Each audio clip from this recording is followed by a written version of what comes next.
talk about the WASP and the lasting impact they made on my generation and the generations of women military aviators that followed.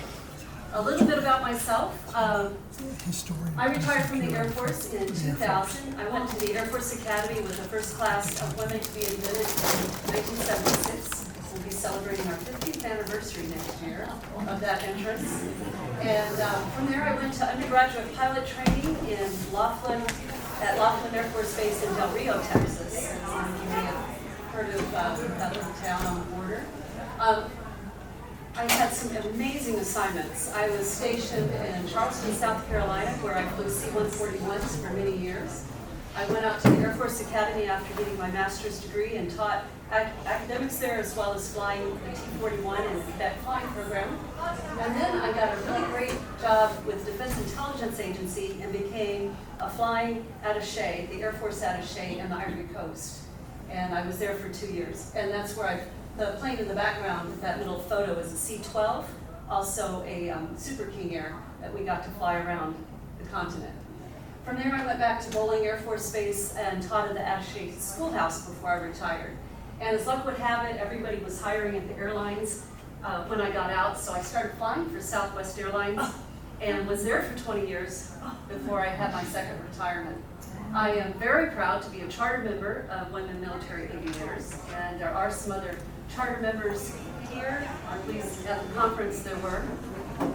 And Olga, you are a charter member. And I was asked to be the historian for the group when Bee Haydu. I think these pictures up here, is that it? She's right there. Yes. She's right there next to you. Oh, of course, right here. When Bee Haydu, she was our very first historian, and she passed the baton to me in 2004. Before I go on, I need to put in a plug for our official archives, which are kept at Texas Women's University, the same as for the WASP. And I'd like to recognize Sheila Nickel and Corinthia Dorgan. I think Kimberly just stepped out, but Kimberly Johnson, they're all an amazing staff at TWU that help keep our organizational as well as our individual collections. And I'm happy to talk about that with any military members later if you'd like to make some donations of your own personal artifacts. We do document our fallen sisters. I have a few of them here. Unfortunately, it's not an exhaustive list, but I'm sorry to say that we did not get their histories documented very well before they passed on, and that is one reason we put such emphasis on our oral history program. And Rosemary Mariner is an exception. We have several hours with her of her life's work with women in military aviation. But a lot of these other women passed before we could get their stories. And so we have a big push to get as many of these women recorded as possible. WMA's mission today is to preserve the past, which is part of what I do, protect the present, and promote the future. Before the WASP, as we all know, there were the early days of aviation around the turn of the century. We had all these women, and they're just a smattering of women. You know that there were quite a few more that really led the way, but these are some of the women that actually inspired the WASP, who in turn inspired us. I'm not going to go too much into the history of the WASP because there is an incredible display at this museum, and I think you all probably know the gist of their story by now. But of course, Nancy Love and Jackie Cochran were instrumental in starting the WASP. And if you think about it, these women were probably in their early 20s when they started, about the same as when most of us modern military women were starting as well. The WASP, as we knew, flew every single aircraft in the Air Force arsenal at the time, in the inventory. They flew every kind of mission. What's interesting is that these women flew attack, bombers, and pursuit, which were all combat related, which the next generation was unable to fly. And their missions, of course, included ferrying, towing targets, transport, utility, test pilot, flight engineers, pretty much everything that could be flown they did. All the missions, all the aircraft. before I put that up. As I walked in, I was looking at these pictures, and I don't know who the photographer was who did this, but don't you think they captured the spirit of the WASP? And when you look at them, what are some of the characteristics that come to mind when you see Marty Weil's face? What? Joy. Joy. The light in their eyes. There is. Any others? What are some? Just a spark of energy. A spark of life? Well, I came up with my own list. Say again? Feisty. Oh, that's one I didn't put up.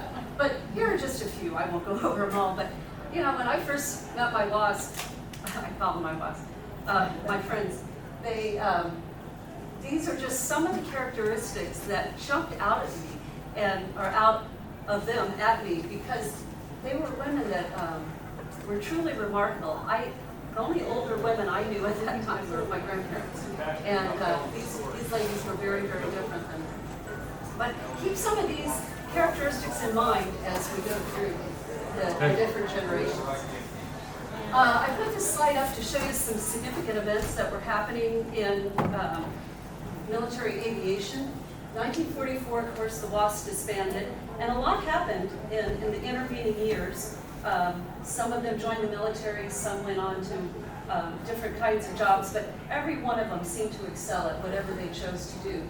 It was in 1967 that Congress lifted the cap on women in the military service so that now more women were able to join. There were still a lot of restrictions, but at least it was a step forward. Another significant event was Congress passed the Equal Rights Amendment, and this was important because there was now a discussion about women in the military. Women in combat were still not allowed, but at least they were talking about the possibility of women flying. In 1973, the Navy admitted the first women into pilot training. They were even ahead of the Air Force by several years. But the DoD Public Affairs, when they announced it, they said these are going to be the very first military women ever to fly. Well, the WASP had organized by then, and they said, no, we were the first. And we recognized that, and we recognized it now, but a lot of people back then had no idea who the WASP were. And that's why this museum exists today. I won't go through all the firsts, but it's interesting that the Navy were the first, the Army were next, the very next year, and then it was another couple years before the Coast Guard and the Air Force followed suit. 76 women entered the Air Force, all the service academies. 77 was a big year because that's when the WASP were finally recognized as veterans. And then there are a few others that are interesting because of the first training of navigators and NFOs. Air Force enlisted positions, however, and we're talking engineers, load masters, boom operators, mechanics, not mechanics necessarily, but these aircrew positions were finally open to women. And look, 1980, it was quite a while after women started flying. 1991 was a turning point in Desert Storm. I'll go into that a little bit later. And then finally, 93 is when the combat exclusion law was finally enacted. Policy was finally implemented. But I wanted to show you that from 1973 to 1993 was a significant 2-decade period of time. And that's when some of us here, how many people here got their wings between then? A few of us here. We got our wings and we call ourselves Generation 2. The WASP were Generation 1, we're Generation 2. And we didn't call ourselves this, but people called us the first modern military women aviators. And you can see I have representatives from each service. Where's Kathy Kozan? Right there. That's Kathy sitting right there in the back. One of the very first class of Air Force women to go through training. Cool. Yeah, she's a rock star. But, these are my heroes too. I put this slide up because it was significant that women were finally admitted to the academies, and I'll give myself a little, I think, that's me. But what this meant is that there was a conduit now open for women to go into pilot training directly from the academy. And before, the slots were very, very limited, and you had to be pretty much handpicked to go to the training. But now women graduating from academies were now able to compete a little bit better against the men. There were still some opportunities lacking, but it was a significant step forward. Again, we're working through the milestones.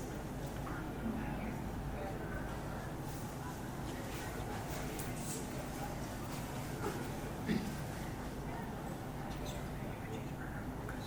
I'm gonna stay on this slide just for a little longer.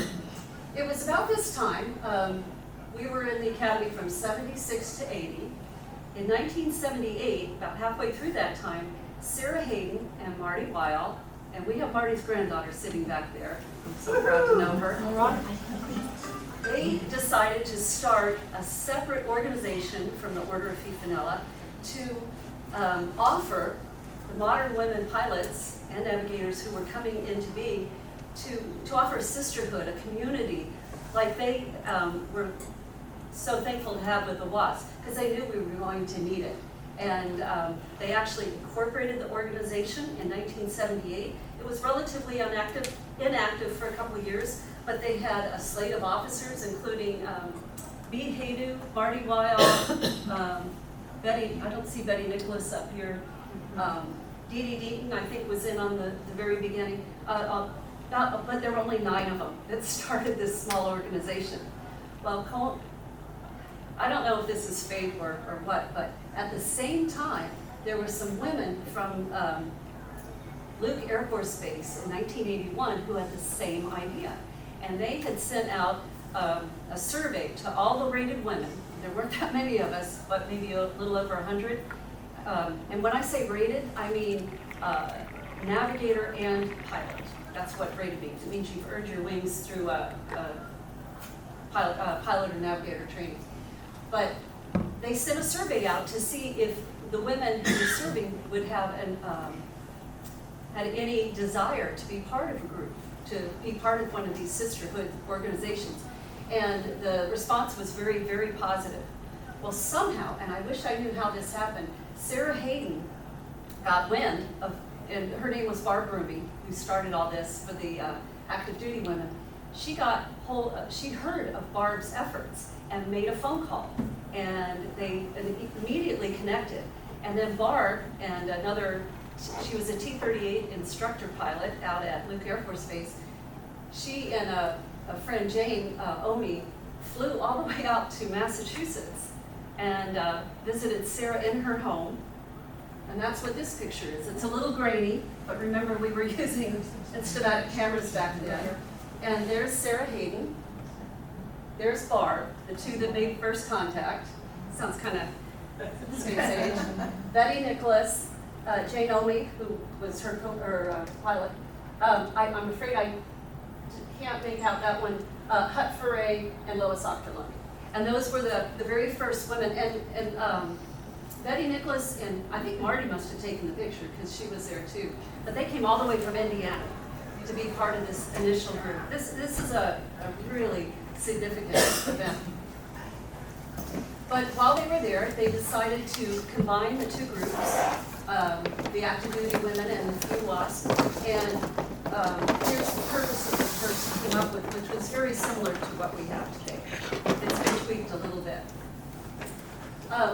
Soon after this meeting, less than a year later, the WASP invited Barb and Jane to fly into a WASP reunion. I believe it was in Columbus in 1982. The WASP had their reunions in even years, is that correct? Yes. Thank you. And Barb and Jane spoke at the event, and after their speech, 108 more WASPs signed up. So now we have more WASP than we do active duty women in the organization. Well, to remedy that, the WASP decided to organize a convention for us. And it was completely done by the WASPs who lived in Indiana. I think I mentioned Betty Nicholas and and Marty.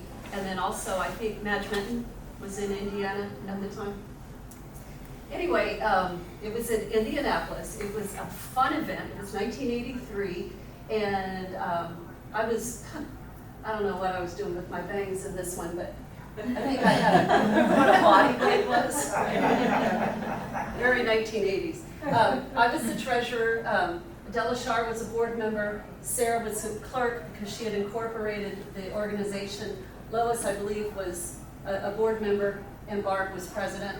And these two women were from Luke as well, that were in the very beginnings. Julie Tizard and Karen Danube, vice president and secretary. So we were all here at this 1983 convention, and one of the highlights, it was Indy 500 weekend.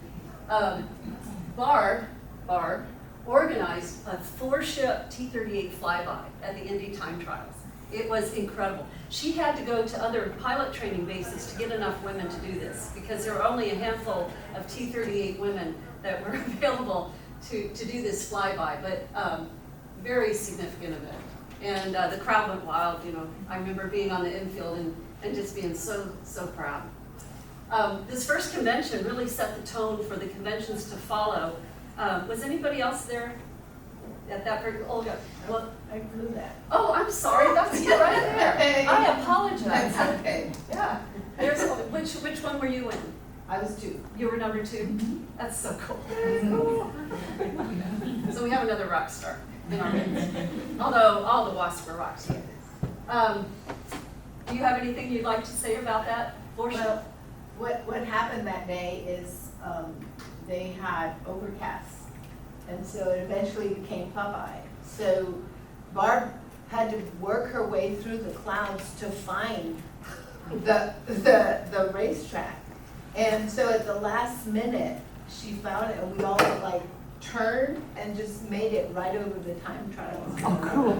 So it's the first all-female military flight over anything. So yeah, it's very significant. Quite an event. I have a question about that. Sure. So this is the first female 4-ship going through flying over Indianapolis. How did it get through the political crap we have to go through as women? You know, I mean, how did you guys, like, you guys were at different UPT bases? Were you part of that? Because I believe Barb documented that somewhere. She did. The thing was that she had to write to all the DOs to the other bases explaining what we were trying to achieve. And so we had to get the DO to sign off on us being able to go up there and do this, you know, and I'm surprised it got through, because we were still predominantly in a male-dominated field, and they could have said. I wish Barb was here to talk to you about that, but we'll save that for another conversation. That would be good to record, because I don't know the answer to that. and there were 3 bases involved to get all these women in that 4-ship. That was rare. Yes. It was incredibly rare. Well, one thing I remember about this conference, this was the first time I had ever met a WASP. I mean, I had no idea. I did a little research when I found out I was going to the conference or convention, but I really didn't know much about them at all. I don't know if any of us did. But once we got there, I felt so welcome. I mean, it was an immediate connection, an immediate bond. And they took us up to the hospitality room, and they said, "Come with me." And we all go into the bathroom. And the bathtub is filled with ice, champagne, hard liquor, and they started mixing us drinks in the bathroom, and it was so much fun. And then they started telling stories, and I think we were just in awe. And but then at the same time, they had a lot of respect for what we were doing, because we were very young pilots. I mean, we had just gotten started, but the fact that we got to fly, and we recognized right then that it was because of them and what they had done that we were able to get our wings. So anyway, that started a beautiful, long relationship with the WASP. We continued our conferences every 2 years. The WASP had theirs. I know. I love it. They had the WASP reunions, I believe, are in even years. Ours, we decided to do in odd years so that they could come. And this one in 1985 was San Antonio, and Olga and Ed Custodio helped run it. That's her, up in the back. Yeah, in the back. And I was over 8 months pregnant with my first child in that one. That's me, another beer stop from And the there's 80s. that stained glass. Yes, that stained glass still exists, and we're going to be donating it to Texas Women's University. And then over time, the WASP stepped back and let the active duty and reserve women run the organization, but they stayed board members, so they always had a hand in what was going on. And if anybody remembers Sarah Hayden, she created the lifelong position of clerk of the organization because we were incorporated in her home state, which was good because she was one of the founders and she wanted to keep her hand in pretty much everything. And this is one of the conventions that I helped plan. It was in Las Vegas, and I'll tell you, these WASPs were just so much fun. And when you start thinking about the characteristics and all of the WASP, I mean, fun-loving is right up there. And I think that's part of how they got through the hardships that they had was because of their sense of humor. And they didn't take themselves or sometimes the situations too seriously, but they were able to laugh about it. But one thing I realized, and this is also at the Academy, is that when you do have other women with you, and that you can laugh and talk and cry sometimes, it really does help you get through the situations. Over the years, we started really examining who we were and who we wanted to include. And here we started with Air Force. And of course, there were Navy flyers, Coast Guard, and Army, and we expanded our membership to include them. In 1988, we decided to change from Women Military Pilots Association to Women Military Aviators to be more inclusive. Rosemary Mariner, who some of you may know, unfortunately she passed away a few years ago, she had started Society of Women in Military Aviation, and we realized we were pretty much the same type of organization, so we merged at that point. And now our Navy members, thank you, Sophia, are a huge part of the organization. I'm not positive, but I think this was taken in Sacramento. But you can see the WASP mingled with the active duty. I say active duty, but it was also reservists and guard women as well. Over the years, the WASP and I don't want to say just WMA, the women currently serving, we became very, very close. There you see Dawn Seymour with an all-female 141 crew, and I believe Dawn is right up there. A lot of you knew Betty Brown, Pat Pateman. Pat Pateman stayed on active duty for quite a while.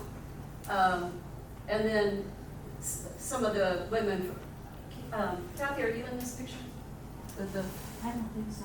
I don't think I see you in there. There are only three of them there, but the first pilots. So we formed this lifelong bond with the WASP. And I have to say that they were so interested in every single thing we did, because pretty much what we were doing was the first as we were moving forward.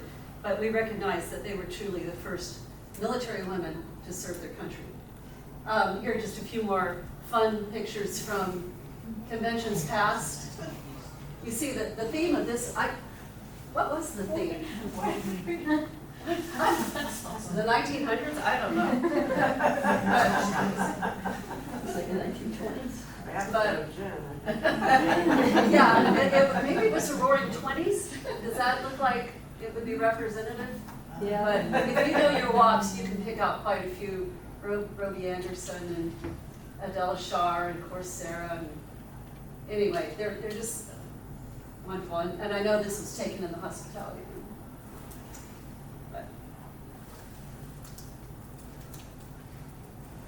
But one of the battles that we had as Generation 2, we wanted to be able to fly all the airplanes in the inventory, the same as the WASP. This is kind of a busy slide, but what I did is broke down what each service, what the restrictions were. The Coast Guard women actually had a little bit more leeway than the other services. The Army's restrictions weren't due to law, but due to policy.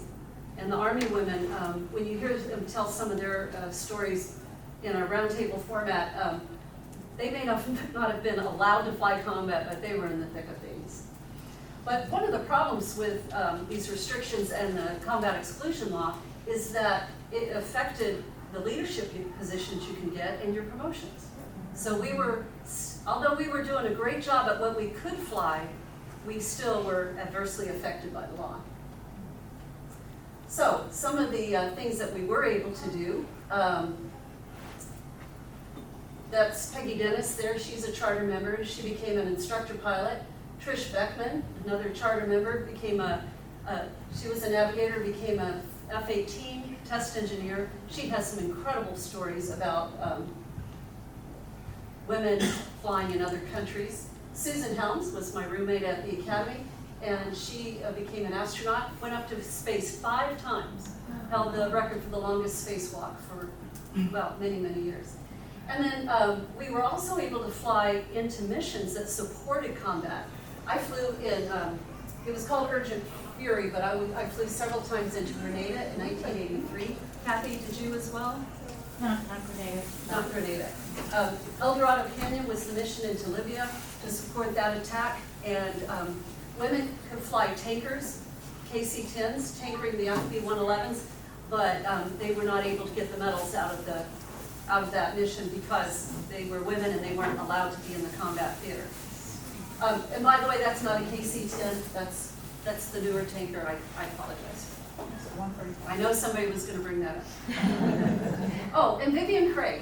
This is a more recent picture of her. It's hard to find pictures of her in the early days. She did rise to become the Vice Admiral of the Coast Guard, which is amazing. But in her early days, she was the first woman to, if I say carry the football for the president, do you know what that means? The nuclear codes. She was the first woman and the first Coast Guard person to do that in 1984. So women were moving up and doing great things. However, we were still restricted. Luckily, I don't want to say luckily Desert Storm happened, but again, fate intervened, and with Desert, well, first of all, let me back up a little bit. The WASP had already proven that women could fly anything, anywhere, anytime, so we had that going for us. Over about 18 years, women started to fly in 73 on up, have proven that we could fly these contingencies just as well as anybody else. The controls don't know what gender is flying. And then Desert Storm happens. And Desert Storm proved a lot of things to a lot of people. First of all, let me tell you about, there were 2 women POWs taken, and this woman is absolutely amazing. If you have a chance to read this book, it's Rhonda Cornham's book. Army flight surgeon who was shot down, and I can't even begin to tell you what she went through. But she was, this happened during Desert Storm. Marie Rossi was killed in action. She was an Army pilot ferrying, I believe she was ferrying POWs behind the lines and back, from one location back behind the lines when she hit a tower and perished. So she wasn't truly flying combat, but she was, again, in the thick of things. And then Kelly Hamilton, one of our charter members, she flew in Desert Storm, in and out. So women have been proving themselves all during Desert Storm. And what showed up very significantly is the fact that the edge between those front lines and the combat support roles were very blurry. You couldn't just draw a line and say, okay, women stay here and men go there. It didn't happen. So, with the Vietnam War, we would watch the evening news and see the recap of what happened. Well, the Gulf War, it was almost real time. I was teaching back at the Air Force Academy at that time, and I would bring a TV in every morning, and we would watch live what was happening in Desert Storm, Desert Shield and then Desert Storm. And so because of all these factors, the Desert Storm itself became a catalyst for change, and the conditions were ripe for repeal. There are 2 women who spearheaded the effort for the combat exclusion repeal, and there were many others involved. But Heather Wilson and Carolyn B. Kraft led the charge. And for women military aviators, Rosemary Mariner and Trish Beckman were significant players. Kelly Hamilton was behind the scenes because General McPeak at the time would not let active duty onto the Hill. Reservists could go, but not active duty.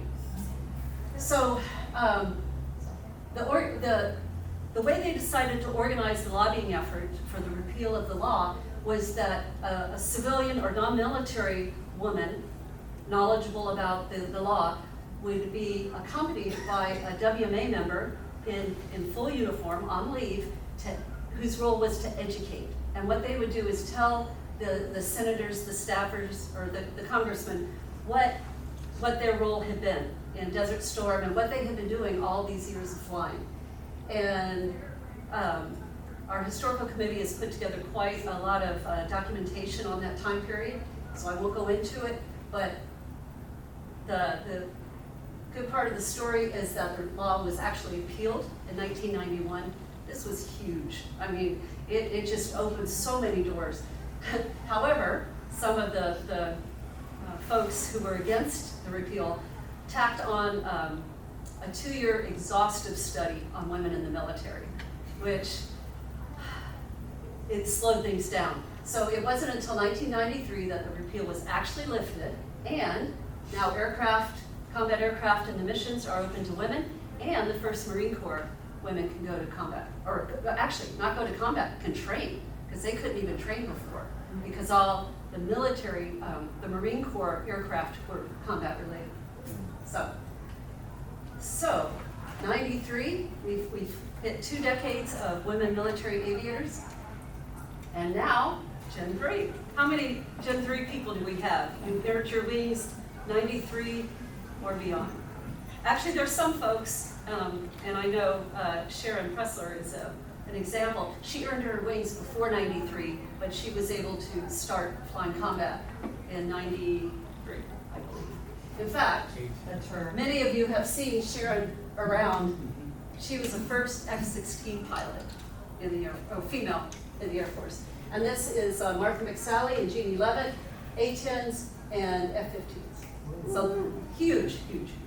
And Sharon has been in evidence all weekend. She has to leave though, unfortunately. I put in a few other people. I mean, everything Gen 3 was doing now, everything's a first, because, you know, if you were in a combat airplane. But a really significant occurrence was Tabby Duckworth, Army helicopter pilot, was wounded in combat, and she lost both legs and went on to become a senator. And she still is today, and very, very pro-Veterans Affairs. And we're so lucky to have her where she is right now.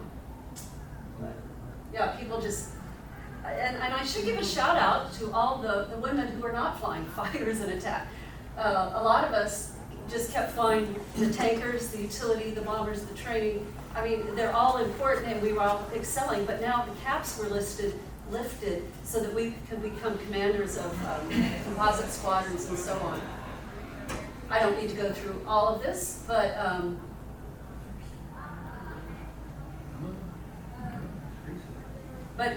it just seems every time you turned around they were the first. And again, this is just a smattering of what was happening. And we were all so excited for Gen 3. I have to put this in there because this was huge too. The first female Thunderbird pilot, Nicole Malachowski, by the way, her call sign is Fifi, or Fifinella. So you see the connection there for the WASP. Just a very significant event for all of us. There's Marcy Atwood and Marty Weil. And it was neat because the gold medals were given to the WASP by a female service member, each one. I thought that was really a classy touch. I just can't say enough about Gen 3. I mean, they're just opening, busting through the ceiling. There is no ceiling, is there? I mean, I don't know that there are too many restrictions anymore, but here are a few more folks that have, are more public. But again, it's the rest of us who are flying some of the more support activities that are still in the thick of things. Yeah, Ann and Jasmine were just in the news. I live in Cape Canaveral, so I follow them very closely. Well, when we look at the legacy that the WASP have left us, there's so many things, very positive things that they did leave us. Before I go through this little laundry list, let's go back to the characteristics. When you talk about them being independent, fun-loving, pioneering, what are some more? Smart. Resilient. Smart, Confident. persevering, confident, but humble, I would say. That whole big long list, they all apply to the Gen 2 women and also the Gen 3 women. So that's not something that, not necessarily a legacy. I think you pass those characteristics down to your family, but those are still the characteristics that help define each of our generations. But what the WASP did leave us is that we were all volunteers, and they showed us that women can volunteer and serve the country admirably. We can fly every single aircraft in the inventory, even the difficult and very dangerous missions. We are willing to give our lives and make the ultimate sacrifice if needed for our country. They proved that aviation is not gender specific, and we had to prove that time and again, but we did.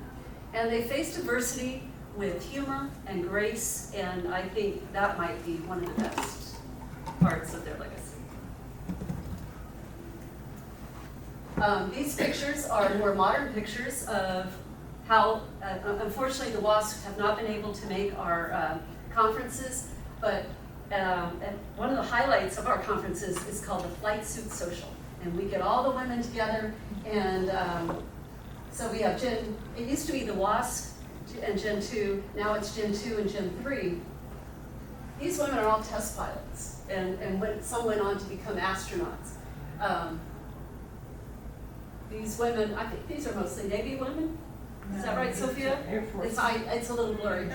Oh, Air When Force. you Air can make a Force. mistake. Tammy Joe. Yeah, there's Tammy Joe, and General that's Leavitt. Jeannie Leavitt. Yeah, otherwise. So that's Air Tammy Force Joe's Navy. But anyway, we're all services, we're all combined now, all generations, and I think that's a pretty incredible legacy. The ones on the bottom Whoops, right are all oh, Marine Corps. How do I get it back there? The bottom right one, those are all Marines. Oh, these are all Marine Those are all pilots. Marines. Oh my God. I've had the pleasure to interview a lot of the Marine pilots, and wow, what an incredible bunch. Yeah, Sarah Deal's right in the front. She's the third from the left. She was the first female Marine Corps pilot. She flew Yeah. helicopters. Physical I know, right? regimen they have to put out for the Marine Corps. I had to put this in because Kate Landeck is instrumental in making this happen. The Tournament of Roses parade, the float, it featured the WASP, and the Wingtip to Wingtip Foundation helped fund this. I guess there were some other donors as well. But I want to say modern women from Gen 2 and Gen 3 walked along the sides. And of course, there's Marty. Can somebody help me identify these? And AJ Maystar Okay, thank you. So- and Florence. So, yeah, so finally, the WASP are getting the recognition that they so well deserve. So the WASP legacy is alive and well, and it's going to continue for generations to come. We haven't really defined a Generation 4. I'm not sure we really need to. It seems like the barriers have more or less been broken down, and I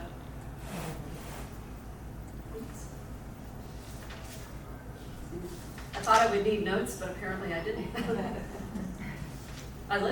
It's nice when you actually live the slides. I don't have to remember so much. But I love this picture because it does show 3 generations together. And this was at Diana Davis. She's an Army helicopter pilot at her retirement ceremony. But I'd like to read a quote from Kate Landeck's amazing book. And she said, "We remember the WASP, we honor them, we channel their strength and determination." So, thank you all.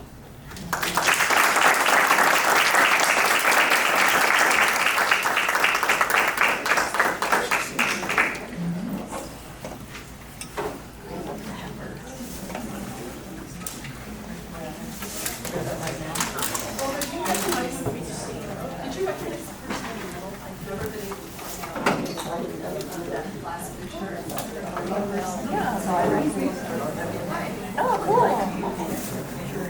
Yeah, it's next year. And then tell us what you're doing now and everything like that. Doesn't have to be long, whatever. Yeah. Yeah, yeah, you got my email. Yeah, me too. Awesome. Yeah. So nice meeting you.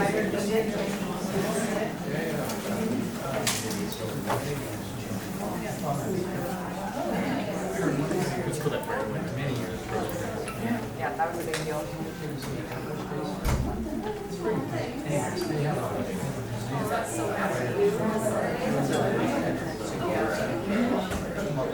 Lisa was.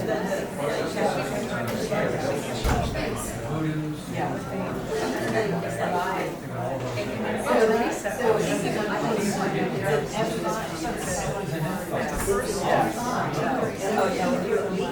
How are you? How are your girls? Well, I realized that I